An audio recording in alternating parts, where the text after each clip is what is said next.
Oui, Seigneur, viens dans notre vie.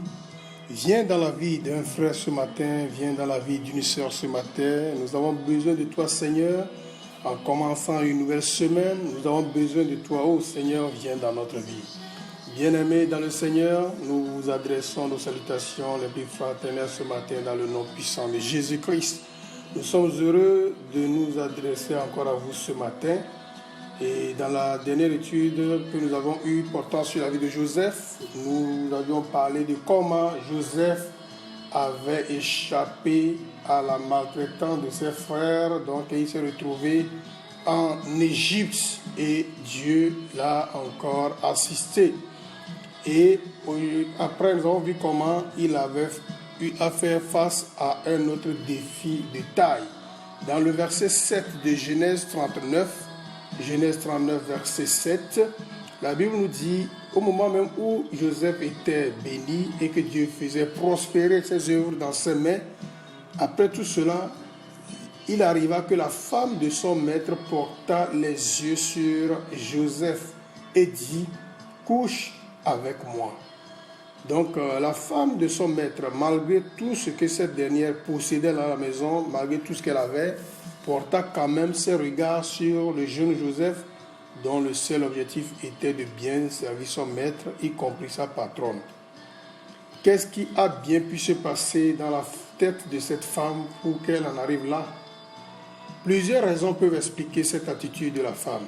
Soit cette femme est une femme infidèle de nature et donc habituée à ses aventures et le faisait certainement avec d'autres serviteurs plus présentables.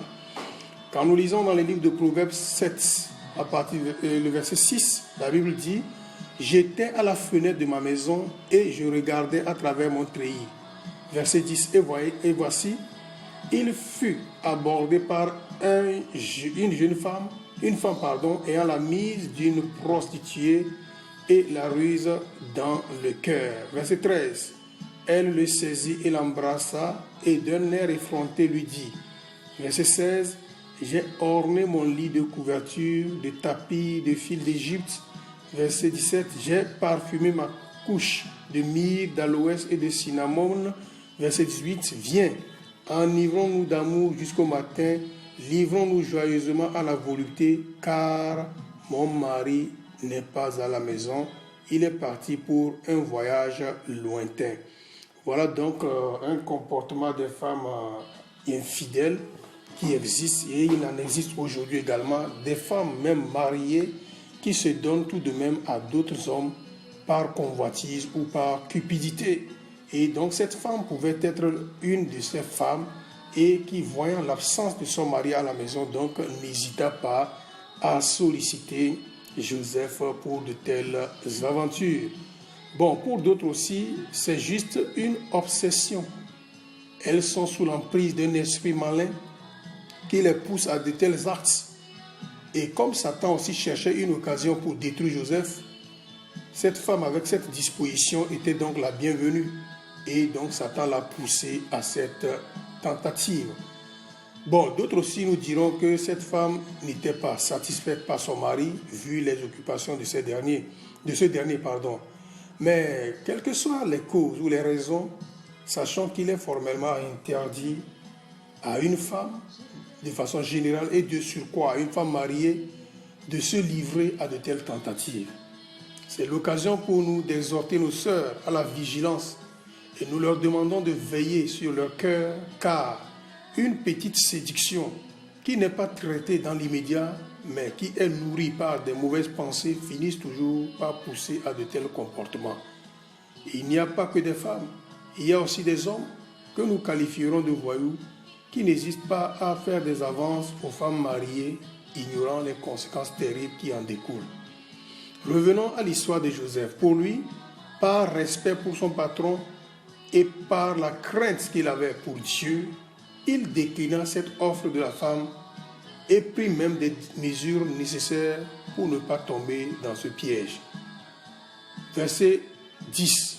Quoiqu'elle parlât tous les jours à Joseph, il refusa de coucher auprès d'elle, d'être avec elle. Voyez-vous, Joseph avait pris des mesures tellement strictes qu'il ne restait même plus très près de la femme.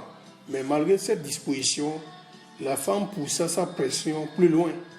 Et au verset 11 que nous lisons aujourd'hui, on nous dit qu'un jour qu'il était entré dans la maison pour faire son ouvrage, il n'y avait là aucun des gens de la maison. Verset 12, elle le saisit par son vêtement en disant « Couche avec moi ». Il lui laissa son vêtement dans la main et s'enfuit au dehors. Voyez-vous, Joseph, donc cette femme a tellement travaillé sur les circonstances au point où ce jour-là, il n'y avait personne dans la maison en dehors des deux. C'est tellement qu'elle avait pris des dispositions pour chasser les autres parce qu'elle voulait vraiment tendre un piège.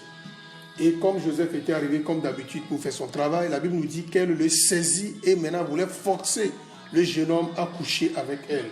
Et Joseph s'est enfui en laissant son vêtement. Donc, Joseph a évalué les conséquences de la tentation à laquelle il faisait face et n'avait d'autre choix que de détaler en laissant même sa chemise.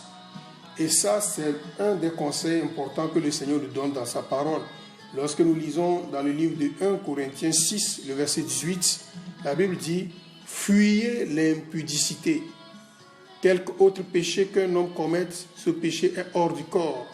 Mais celui qui se livre à l'impudicité pêche contre son propre corps. » Bien-aimés dans le Seigneur, on ne combat pas l'impudicité, on ne combat pas l'adultère, mais on le fuit. C'est ça le conseil. Devant l'impudicité ou bien l'adultère, on n'a pas besoin de montrer qu'on est garçon. On n'a pas besoin de montrer qu'on est frère. Il faut fuir.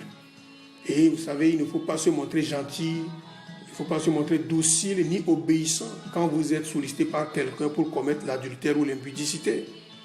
Même si cette personne est votre patron, votre patronne, voire même malheureusement ça existe, votre pasteur, qui que la personne soit en de pareilles situations, vous pouvez crier. Et une gifle même pour sortir des griffes d'un tel homme ne sera pas considérée comme un péché. Au reste, bien-aimés dans le Seigneur, veillons sur nos vies, fuyons l'impudicité et évitons d'être aussi des instruments de tentation pour notre prochain. Là, je voudrais aussi revenir sur cet aspect.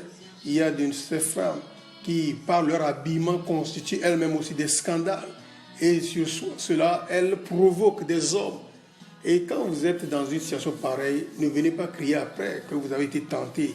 Donc, en tant que frère ou bien en tant que sœur, nous devons aussi veiller surtout sur notre habillement, sur notre comportement vis-à-vis aussi du sexe opposé, pour ne pas laisser ou bien prêter le flanc au diable qui risque de créer cette intention dans la tête de l'autre. Donc, l'impudicité doit être formellement évitée et nous prions que le Seigneur nous aide. Il nous aidera si nous de même nous sommes déterminés comme Joseph et il nous en sortira. Nous allons prier le Seigneur. Grand Dieu, nous te bénissons pour ces avertissements que tu nous donnes à travers cette situation dans laquelle Joseph s'était retrouvé. Oh Dieu, nous prions que tu nous gardes de l'impudicité, que tu nous gardes de l'adultère. Pour tous ceux ou toutes celles qui sont déjà pris dans ces pieds, dans ces liens, notre Dieu, tu es tout puissant. Délivre-les, arrache-les complètement, Seigneur Dieu, de ces liens et purifie-les et rends-les à nouveau efficaces pour ton œuvre au nom de Jésus. Nous te confions, Seigneur, cette journée. Nous prions que ta présence soit avec nous, règne dans nos vies et bénis-nous abondamment. Nous te remercions parce que, Seigneur, nous avons foi que tu nous as exaucés. Au nom de Jésus, nous avons prié. Amen. Que Dieu nous bénisse. Excellente journée et à demain.